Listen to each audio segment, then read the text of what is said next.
And the funny part is the politicians have the easy job. Okay, all they got to do is make the rules. It's on the company. They're going to have the real challenge. They're the ones that have to really build something and make something happen. All you got to do is put rules around it. So shut the hell up. Yeah. Shut the hell up and make the rules like you're supposed to, and then bring this economic good and this this strategic good to our country. As far as data centers, I have not done any research on it, but I mean, I've heard all the negatives. I've not heard a single negative that I would say is valid. Yeah. Not a single one. Not a single. And it really should trouble people when a politician is against this stuff. Like, what are you talking about? So once upon a time, nobody would want a steel mill to go into there because it's going to pollute the snot out of the air, right? Coke plants, and it's nasty, and chemical plants with chemical waste. I don't want this. But data center, I mean, come on. I mean, they might. Give me a problem. Funny you mentioned. I've literally got like a comprehensive list of the usual. Let's do one at a time. Give me one. So, what's one of the problems? So one of the ones that people bring up is the strain on the energy grids. All right, make them produce their own energy. Which, whether that's micro nuclear. Oh no, we can't. Yeah, you can have nuclear. Okay, whatever. I mean, have them or make them responsible for helping to, build up the infrastructure. So that's an easy one. Now, if I'm running a data center, okay, and I'm connected to the grid that the whole town is connected to, I'm going to need a backup. There's no way that I'm going to have my data center just running off the grid. I will have everything backed up. Well, if you can generate backup power, you can generate power. Well, yeah, and that's kind of what a lot of them are doing. Like Microsoft, Amazon, Google, a lot of what they're doing is they're going in and not just providing a backup, but they're looking at ways of pretty much updating the power grids of all these localities, because a lot of it, on the global scale, it really doesn't add up to much. Right. It's like right now, I think it's like 5%, maybe 6% or less of overall electricity usage in the United States. Now that's projected to increase up to about like 12% in the next probably 5 years.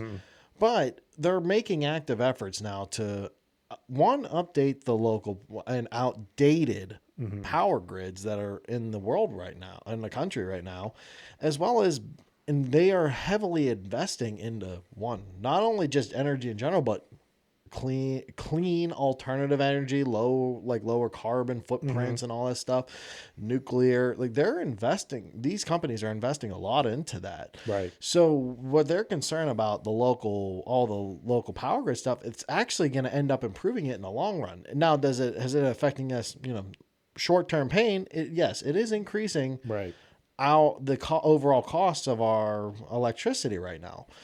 And like we've all seen it, and just recently, but but you know what though? Once all this really starts taking effect, imagine how much it's going to lower the cost of our electricity. Especially, I mean, these places. It's not like they're just getting this power for free. Like people, I don't know where people got this whole thing. Well, they're saying that it's going to strain the grid, it's going to raise the cost, it's going to do all this stuff. But every single one of those is fixable. If a politician is telling me that, I'm saying, look. You weren't elected to create problems. You're elected to create solutions. Okay? This is an opportunity. This is an economic opportunity for your constituents. You're responsible to figuring out how to make it work.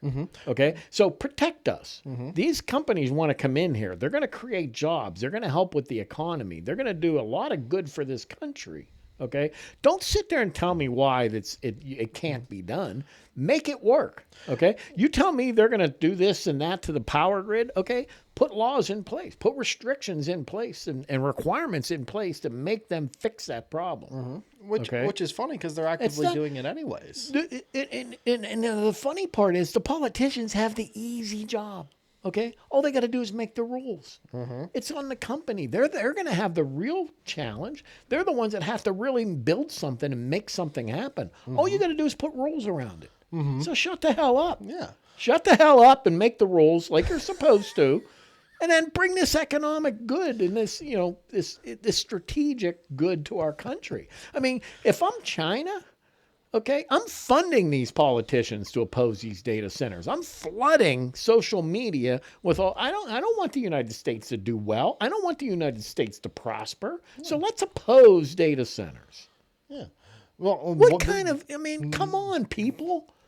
People don't want to see that when China is doing their own thing of trying to advance AI on their end because they want to be the AI powerhouse. The politicians, they can't get away with this if you don't let them. No. That's a simple thing. So tell me about water. Tell me about the, the I water. mean, I'd have to look up the water, but I've seen, other counter arguments that it's all way overblown. So the problem with water is that, yes, like, with these types of technology, it requires a large amount of being able to cool, and like what they call traditional evaporative cooling systems. They use like millions of gallons of water per day on each site. Mm-hmm. Now, overall, though, on a national scale, in the U.S., data center water consumption is less than 0.2% of the overall U.S. water withdrawal. Pretty much most of it's towards agriculture and other industry. Now, the problem lies is when you set up these data centers in an area where it's a severely dry climate and there's not a lot of water around. Okay. Then it kind of puts strain on the local water supply. But they're already putting some solutions towards that. They're transitioning to more, they call it closed loop liquid cooling and air cool designs. Took the words out of my mouth. See, I didn't even research it, but go ahead. Yeah. Well, this is one I did a little bit of research on. Heat exchanger. Yeah, heat exchanger. So what? Guess what? Your car has water in it. Oh yeah, how often do you go to the gas station and add the water to your car? Now, it's antifreeze, okay? Yeah. It's coolant, they call it. But back in the day, people put water in. So what it is, it's a liquid coolant, and, your engine would not run. It would overheat without that coolant. How often are you adding it? Not me. Not unless exactly. Like whenever I go to get so it you serviced. Just answered the question. It's a closed loop cooling system, okay? Mm-hmm. It's a heat exchanger. You run the water through the engine, pull that heat into the water, and run it through a radiator with a fan blowing through it to cool it down. And even on social media. So that's I'm sorry, but that's what you can do in any capacity. And now this is purely social media speculation, but I've thought they were kind of at least interesting avenues if it is true to look at. I've heard of rumors where they might even do some more extreme stuff where instead of using water supplies, they might put data center type technology out into orbit, like in a satellite, kind of like an orbital data center, or like even stuff maybe underneath like the ocean, like an underwater thing, and just use the natural resource there to pump it out. Yeah, I mean, I think they all have challenges, but let's go back to the water thing, the cooling. See, this is why I haven't had to research it. When someone tells me they're going to use too much water to cool it, I'm like, what are we, in the 1950s? The steel mills along the Monongahela River, two big ones. I think the first one by Southside, I don't know if that was J&L or Allegheny Ludlam, but then, Homestead Works, the Carnegie Steel further up. Each one of those mills use 300 million gallons of water every day. They pump 208,000 gallons of water per minute out of the river to keep the vessels that are holding the steel and everything, to keep the plant from basically melting down. Mm-hmm. That's one of the reasons they were built on the river. Okay, well, they got that to work. Now, sure, they were pulling water out of the river and they were just dumping it right back in. But, I mean, with a data set, so I guess why did I bring that up? I'm not afraid when someone says, "Oh, we have to cool that equipment." Oh my goodness, how are we going to do it? Oh, this is so hard. No, it's not. Well, again, your car does it. Every single car on the road has a closed loop cooling system using liquid. Again, how much of this is people just acting off of what they're seeing and hearing on media and not doing any research for themselves? They don't realize that like what they're concerned about, there's already addressing a lot of those concerns actively going on as we speak. If they run a poll Okay, if I see a poll that says 60% of Americans oppose data centers, in my opinion, that's an abject failure on the part of the politicians. The elected officials should not let that happen. Absolutely not.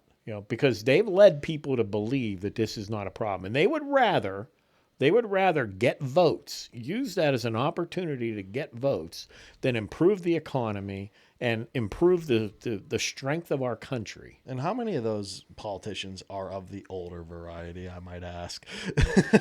Well, AOC is not.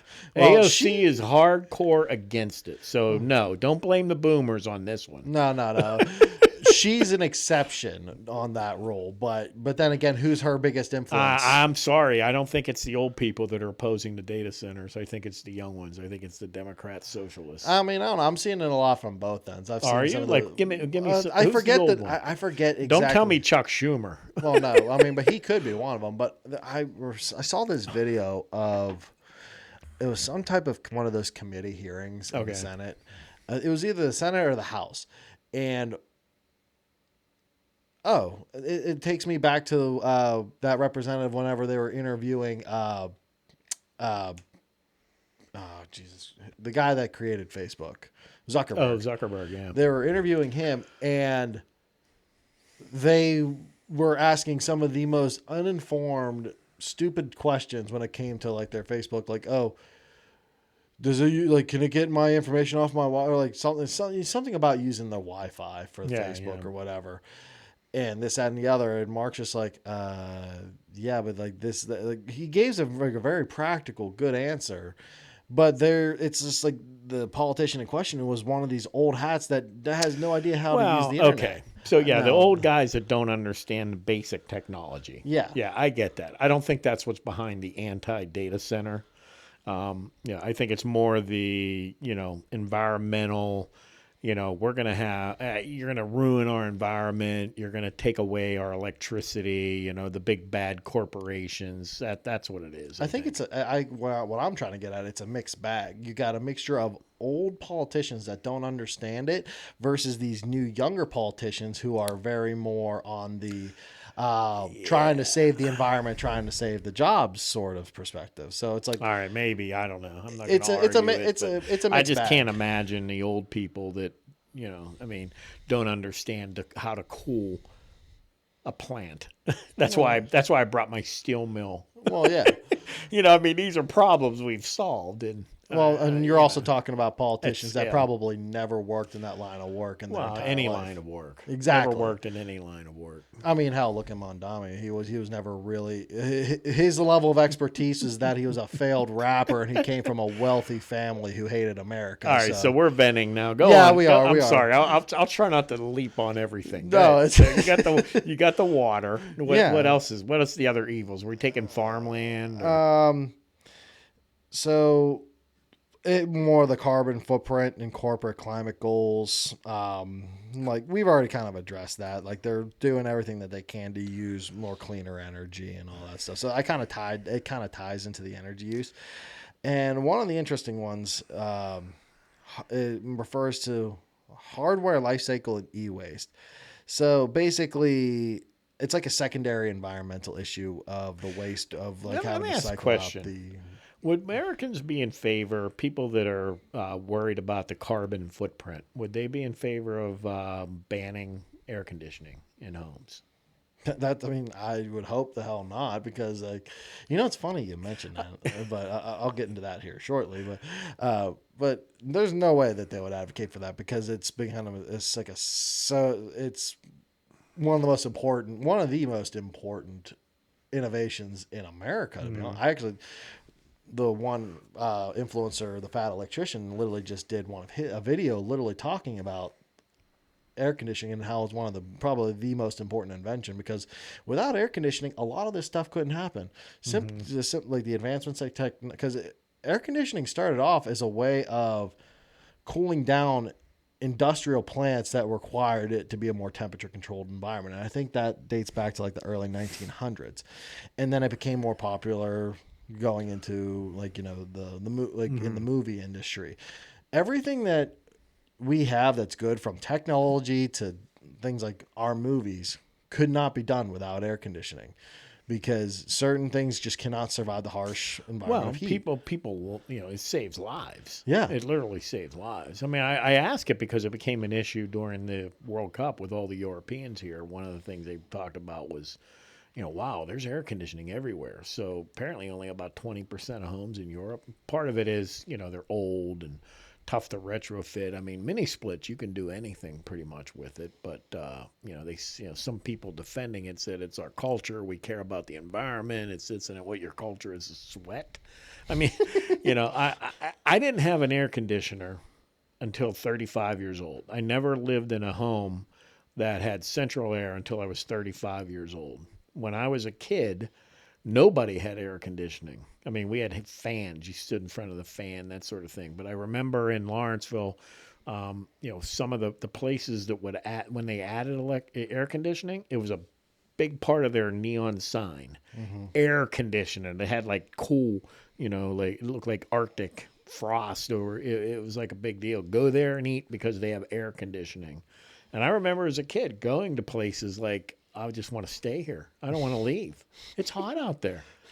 So now, I mean, we've progressed and it's ubiquitous. Pretty much everybody has air conditioning, every institution. I mean, unfortunately, some of our local schools, I don't think still are, but, they got away with it because of not being in the summer. But since the climate's gotten warmer, the spring and the fall, it can be hot. So, I mean, I don't know.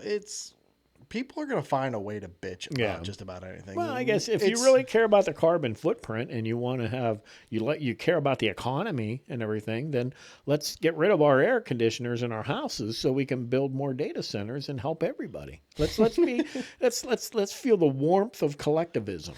Okay, let's put our selfish needs aside. Okay, let's each sacrifice our home air conditioning so that we can build data centers so people can make more money and, live better lives. Let's help the people that need those jobs. That ain't going to happen. He's just like, I'm sorry, nobody's a collectivist when they have to sacrifice. Exactly. Everybody thinks they're going to be the beneficiary of the collective. And, most people aren't. I feel like in that moment, I need to make a meme or a GIF out of you just doing a mic drop. Yeah. Something tells me people. I'm sorry, I lived it. Okay. I mean, that's what I mean. I was 35 years old when we first put central air in our house. When we built the house, we didn't have air because we didn't have the money, and we added it later. Once we had it, it's always been a part of my life since. Mm-hmm. Okay, but I went 35 years with no air conditioning. I ain't going back. I've been there. So, if you've had air conditioning your whole life and you think that would be the virtuous thing to do, trust me, you don't want it. You will regret that big time. Words of wisdom from the boomer, folks. Jesus Christ. Something would tell me that if you showed up at an environmentalist convention, you would lose your mind.